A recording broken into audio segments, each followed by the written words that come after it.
So here's Gary, first place in COLISEUM of Comics, KISSEMMEE. He's gonna explain his deck. Sounds good. Yeah, so I run the kid leader right here. You know, standard spin 3, trash a card, 3 stand. For me, coming into, I have the lineup here based on cost. I love the searchers here for the deck. Like a lot of what you're looking to do with green is to out resource your opponent, and especially when you're going to be trashing. And I play like very aggressive here. Having these to be able to net you plus a card back every single turn when they become like a pseudo blocker when your opponent's going to want to swing over them. So that's why I do run the full setup 8 here. You also just run the beige as well. 1 cost blocker, very good in terms of value. The killers I max out on as well. The killer is a fantastic blocker. It also has the counter value where beige does not. So you can have these in hand and just counter right out of.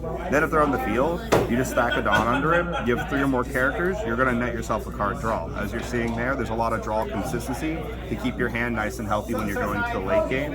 SCRATCHMEN APOO over here, just a 2K. Like honestly, the whole reason you run it is just it's a 2K searchable by BONNEY. That's the main reason. We have NEKOMAMUSHI down here. Insane card. It's good early game for either resting down some early plays like OKIKU or RAIZO, so it'll get you back to field control, or in the late game when they put up their blockers when you're going to start double swinging with your lead, having the NEKOMAMUSHI in hand, what's going to let you spin 2 Dawn, rest down their blocker, double swing for game. So this is a great card either really early on to either get board control, or in the late game when they establish a blocker and then allows you to double swing for game. EUSTAS the same thing. So EUSTAS kind of like a worse NEKOMAMUSHI for the on play. She'll let you rest up to a 4, but she's going to cost 1 more, and you really want those 10s for the double swings going in. But she is also a 2K and searchable by Momo. So what's nice is when you think about it, you can think of how many 2Ks you played throughout the game, and that'll let you know your BONNEY can find you your APOO, and then your Momo can find you your EUSTAS. So you kind of know like which ones you've used, your likelihood of finding a 2K off which searcher. RAIZO is very good. Like I'm a big fan of RAIZO because I run so many searcher. So because I run so many searcher, it makes it really easy for your later plays just to drop a searcher and drop a RAIZO, and then now when you rest for this, you rest, and now you get to draw a card for having the 2 rested characters while generating a swing and drawing a card. So as you see here, draw a card, draw a card, draw a card. Like a lot of the deck is built around being able to move through your deck. What's also nice too by having the 8 searchers, if you already have a RAIZO on board, so it can swing next turn, but you don't have anything else that you can rest for a swing, you can drop a searcher out of your hand, rest it, now you get your 2 up there for the RAIZO. So I like the 4 of RAIZO for that reason. He's also just a Wano target. If you look at my ratios here for the list, they're almost 50-50. I run almost about half Wano cards, half Supernovas, just to increase search consistency. OKIKU is outstanding.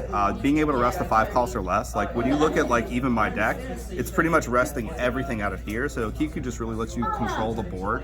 There's no counter value here, but you have a 3 for 5. That's just good stats on top of an insane ability that's going to help you win back the board. YAMATO right here, YAMATO is a sometimes card.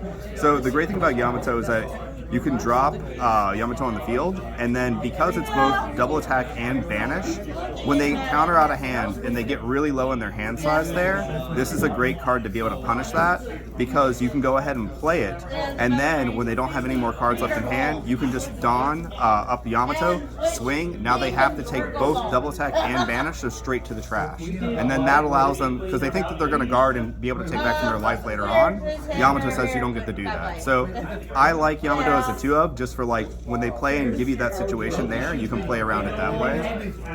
X-Drake I run as a 4 of. This card is outstanding against pretty much everything except purple.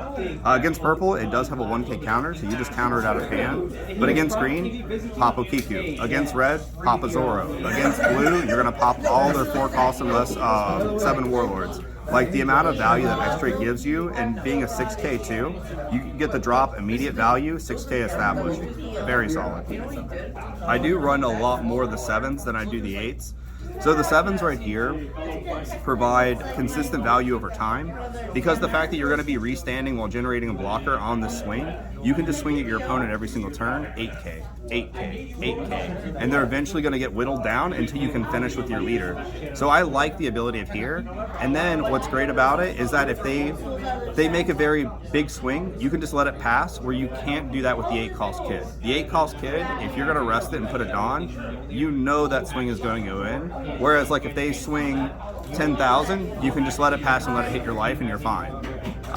So I do like more of this for that reason. I do still run 2 because this card is very vital against the blue matchup to where they don't really have a way to answer the 8 cost. So I do still run 2, and then in that matchup I pretty much only Bonnie search because I don't want to bottom deck it with the Momo search. So this way, even though I'm only running 2, I have enough search to be able to consistently find it before they build up a big enough board. And then for events, as you can see, I run very event light. I don't like to have a lot of dead cards in hand. I just run 2 Waterfall. Waterfall pairs amazing with the 7 because you can block with the 7, waterfall it. It's already at 9 while restanding it back up, and then you just counter the rest out of hand. In a game where like a lot of the swings are either 7s or 9s, being able to create, like if they swing 7, you block, waterfall for 1, restand it back up. So you just created a 7K block, lost nothing but your 1 Dawn and your 1 event, and then you have it ready to where they can't overswing it, and you have another blocker available. And there's some, like with the Punk Hazard, like there's ways like you can tap down so you can rest the 4 and then you generate the 4K, but I just generally find Waterfall a lot more useful. It's also really nice there too with the kid to where they swing for their first big swing and you still have some life remaining. You can just Waterfall the 8 cost back up, and now they're left with the mix-up of like, okay, do I really want to hit more life cards back in your hand while you already have the 8 cost that next turn you can just rest down and lock down the board again. So I think Waterfall just gives you more plays around, and it has a great trigger ability to KO one of your opponent's rested character with a 4 cost or less, so it generates like another extra ability.